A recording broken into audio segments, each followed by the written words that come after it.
values and the body. Sure. Yeah. And I think it's interesting what you said about, as children, we don't think about dying. We don't worry about dying. It's almost like there's no fear there. So I think that's really, really interesting, because maybe children, my belief is we come into this world more connected to the source, to that life force, to that vital energy, to the divine, whatever your belief is. We come into that in that form. And then slowly over time, we adapt to our environment, to the teachings around us, to the relationships that we come in and out of. And we start to develop beliefs about the body. So I'm curious if this would be a different conversation in different cultures, or not, but those children, I mean, they're so closely connected to the source. They're so pure. They're even, on an energetic level, like their light is just so pure and so clear, and they're connected. And then, as we age, as we start to become more embodied in this human experience, we adapt these beliefs. Yes, and I think interesting, because I go back and remember myself as a child, a very young child, and this gets back to, like, we need to kind of look at the body. I think we could all agree that we have both a subjective and objective life. Mm-hmm.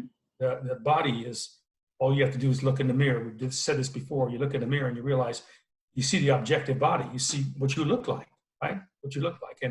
But at the same time, you know that what's not showing up in the mirror is your thinking, your feeling, where you experience yourself to be, all these kinds of things.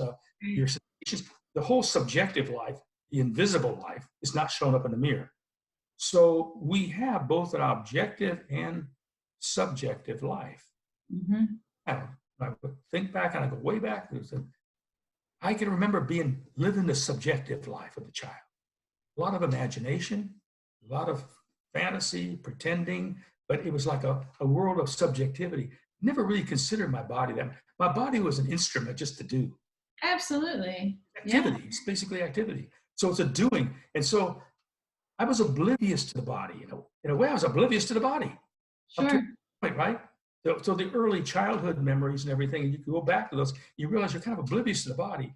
Then came adolescence, and all of a sudden, you realize that you started thinking about yourself as an appearance. How do I look? How do I appear? So there becomes an objective sense of your body being looked at from outside. We became the body. So as a child, you were the pure subjective. And as you move into this adolescent period, and a little beyond that, you start to feel yourself to be that you are the body. I am the body.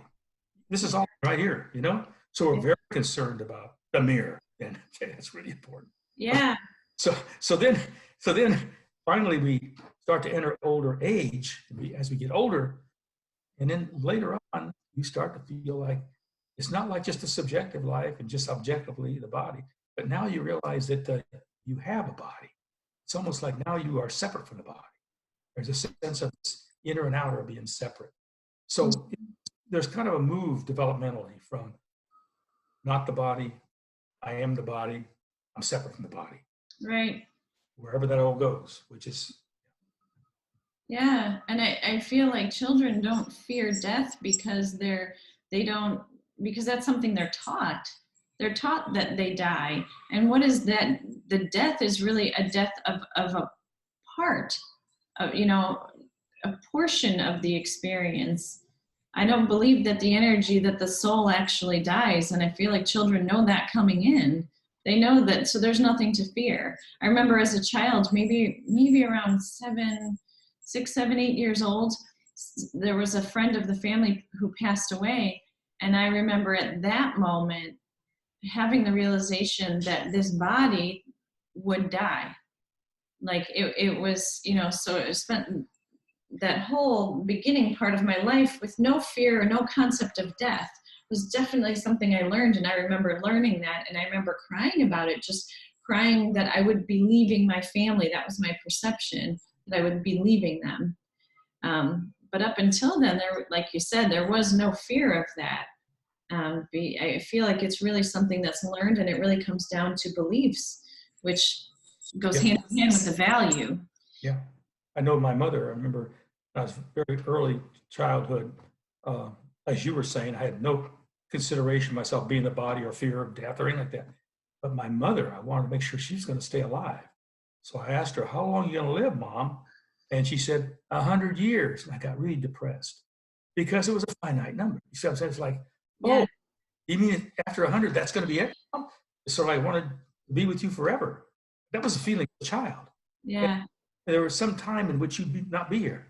So that was the first experience I had with body and dying, but it wasn't my dying, which I thought was interesting. Yeah. Yeah. That is interesting. Yeah. So So, and then I wonder if that's, that's like the first pivotal point where the child has, we have opportunities to teach children or to be taught at that point, and how that first point of recognizing death can influence the rest of our life. Like, what if a child comes to that point and you say, oh, no, you live on forever. This is just one experience. That's it. And if it were approached in a different way, I wonder how they would live their life, if they would have fear of death at all, or if that would just be a non-issue. yeah, and I guess maybe with the fear of death comes maybe the body listening when we have that fear of death. The body might be listening, like, hey, I'm in time. Body goes, so be it. You know what I mean?